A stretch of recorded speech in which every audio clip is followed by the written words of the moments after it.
أعوذ بالله من الشيطان الرجيم. بسم الله الرحمن الرحيم.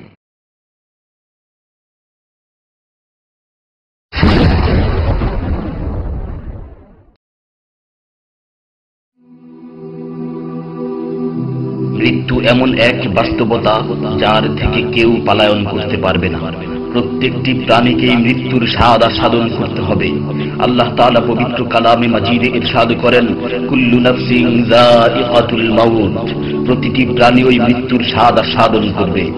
কুল ইন্নাল মাউতাল্লাযী তাফিররুনা মিনহু ফাইন্নাহু মুলাকীকুম, হে নবী আপনি বলে দিন, মৃত্যু যার থেকে তোমরা পলায়ন করছো সে অবশ্যই তোমাদের সাথে সাক্ষাৎ করবে।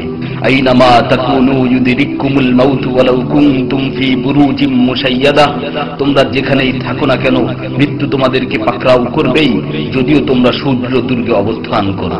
লিকুল্লি উম্মাতিন আজাল, ইযা জাআ আজালুহুম ফালা ইস্তাখিরুনা সাআতান ওয়ালা ইস্তাকদিমুন, প্রত্যেকটি জাতিরই মৃত্যুর জন্য একটি নির্ধারিত সময় রয়েছে।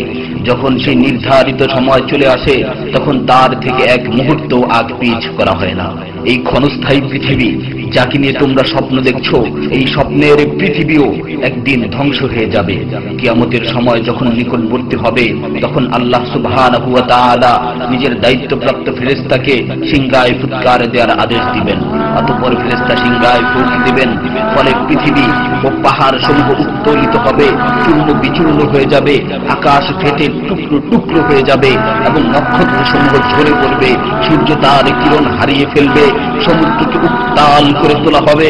সেদিন কিয়ামতের ভূমিকম্প ও কিয়ামতের ভয়াবহ অবস্থা দেখে সকলেই মৃত্যুবরণ করবে। আল্লাহ তাআলা বলছেন, ইয়া আইয়ুহান নাসু তাকু রাব্বাকুম ইন্না যালযালাতাস সাআতি শাইউন আযীম يوم ترونها تذهل كل مرضعة عما رضعت وتضع كل ذات حمل حملها وترى الناس سكارى وما هم بسكارى ولكن عذاب الله شديد। হে মানুষ, তোমরা তোমাদের প্রতিপালককে ভয় করো, নিশ্চয়ই কিয়ামতের প্রকম্পন এক ভয়ঙ্কর ব্যাপার। সেদিন তোমরা দেখবে প্রত্যেক স্তন্যদানকারিণী আপন দুগ্ধপোষ্য শিশুকে ভুলে যাবে এবং প্রত্যেক গর্ভধারিণী তার গর্ভপাত করে ফেলবে। তুমি দেখবে মানুষকে পাগলের মতো, আসলে ওরা পাগল নয়, তবে আল্লাহর আযাবই হবে কঠিন। فإذا نفخ في الصور نفخة واحدة وحملت الأرض والجبال فدكتا دكة واحدة, অতঃপর যখন সিংহায় ফুঁক দেওয়া হবে একটি মাত্র ফুঁক, আর জমিন ও পর্বতমালাকে উত্তোলিত করা হবে এবং মাত্র একটি আঘাতে এগুলো চূর্ণ বিচূর্ণ হয়ে যাবে। ইযা সামাউ ফাতারাত ওয়া ইযাল কাওয়াকিবু ইনতাসারাত ওয়া ইযাল বিহারু ফুজ্জিরাত ওয়া ইযাল কুবুরু বু'সিরাত আলিমাত নাফসুম মা কদ্দামাত ওয়া আখখারাত, যখন আসমান বিদীর্ণ হবে, আসমান ফেটে টুকরো টুকরো হয়ে যাবে, আর যখন নক্ষত্রগুলো ঝরে পড়বে, আর যখন সমুদ্রগুলোকে উত্তাল করে তোলা হবে, আর যখন কবরগুলোকে উন্মোচিত করা হবে, তখন প্রত্যেকেই জানতে পারবে সে আগে কি পাঠিয়েছে এবং পরে কি পাঠিয়েছে। সেদিন কিয়ামতের ভয়াবহতায় আল্লাহ সুবহানাহু ওয়া তাআলা ব্যতীত প্রতিটি প্রাণী প্রাণ হারাবে। পবিত্র কালামে মাজিদে ইরশাদ হয়েছে, কুল্লু শাইইন হালিকুন ইল্লা ওয়াজহা, সেদিন আল্লাহর মহান সত্তা ব্যতীত প্রত্যেকটি জিনিসই ধ্বংস হয়ে যাবে। কুল্লু মান আলাইহা ফান ওয়া ইয়াবকা ওয়াজহু রাব্বিকা যুল জালালি ওয়াল ইকরাম, সেদিন জমিনের উপর যা কিছু রয়েছে সবই ধ্বংস হয়ে যাবে, আর শুধুমাত্র মহামহিম ও মহানুভব আল্লাহ সুবহানাহু ওয়া তাআলাই বাকি থাকবেন। তাফসীরে ইবনে কাসীরে বর্ণিত হয়েছে, যখন ইসরাফিল আলাইহিস সালাতু ওয়াস সালাম সিংহায় ফুৎকার দিবেন তখন সকলেই মরে যাবে। মালাকুল মাউত মৃত্যুর ফেরেশতা এসে আল্লাহ তাআলাকে বলবে, হে আল্লাহ, সকলেই মরে গেছে। তিনি জিজ্ঞেস করবেন, অবশিষ্ট কে আছে? উত্তর দিবে, হে আমার রব, আপনি, আর আপনি তো হলেন চিরঞ্জীব। এছাড়াও বাকি রয়েছে জিবরাইল, মিকাইল ও আরশ বহনকারী ফেরেশতাগণ। আল্লাহ তাআলা বলবেন, জিবরাইল ও মিকাইলের মৃত্যু হওয়া উচিত। মৃত্যুর ফেরেশতা মালাকুল মাউত বলবে, হে প্রভু, জিবরাইল ও মিকাইলও মরে গেছে। আল্লাহ তাআলা জিজ্ঞাসা করবেন, এখন আর কে বাকি আছে? সে বলবে, এখন আমি বাকি আছি ও আরশ বহনকারী ফেরেশতাগণ বাকি আছে। তখন আল্লাহ তাআলা বলবেন, আরশ বহনকারীদেরকেও মরতে হবে, তারাও মরে যাবে। আল্লাহ তাআলা আবার জিজ্ঞাসা করবেন, এখন কে বাকি আছে? মালাকুল মাউত আজরাইল আলাইহিস সালাতু ওয়াস সালাম বলবেন, হে আমার রব, এখন আপনি বাকি আছেন এবং আমি বাকি আছি। তখন আল্লাহ তাআলা আজরাইল আলাইহিস সালাতু ওয়াস সালামকে বলবেন, তুমি তো আমার মাখলুক, সুতরাং তুমিও মরে যাও।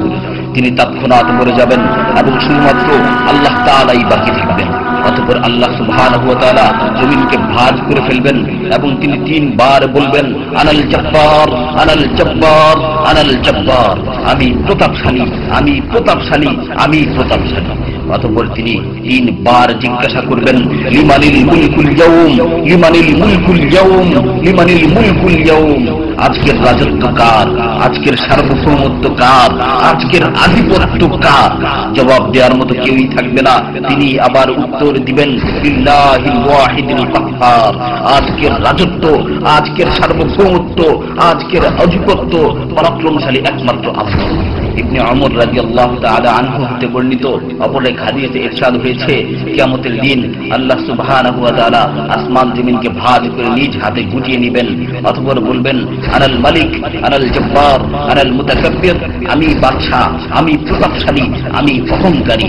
আইনা মুলুকুল আরদ, আইনাল জব্বারুন, আইনাল মুতাকাব্বিরুন, দুনিয়ার রাজা বাদশাহ কোথায়, দুনিয়ার প্রতাপশালীরা কোথায়, দুনিয়ার অহংকারকারীরা কোথায়? তখন আল্লাহ তাআলা সুউচ্চ কণ্ঠে 3 বার জিজ্ঞাসা করবেন, লিমানিল মুলকুল ইয়াউম, লিমানিল মুলকুল ইয়াউম, লিমানিল মুলকুল ইয়াউম, আজকের রাজত্ব কার, আজকের সার্বভৌমত্ব কার, আজকের আধিপত্য কার? অতঃপর তিনি 3 বার উত্তর দিবেন, লিল্লাহিল ওয়াহিদিল কাহ্হার, আজকের সার্বভৌমত্ব, আজকের রাজত্ব, আজকের আধিপত্য প্রতাপশালী একমাত্র আল্লাহ সুবহানাহু ওয়া তাআলা।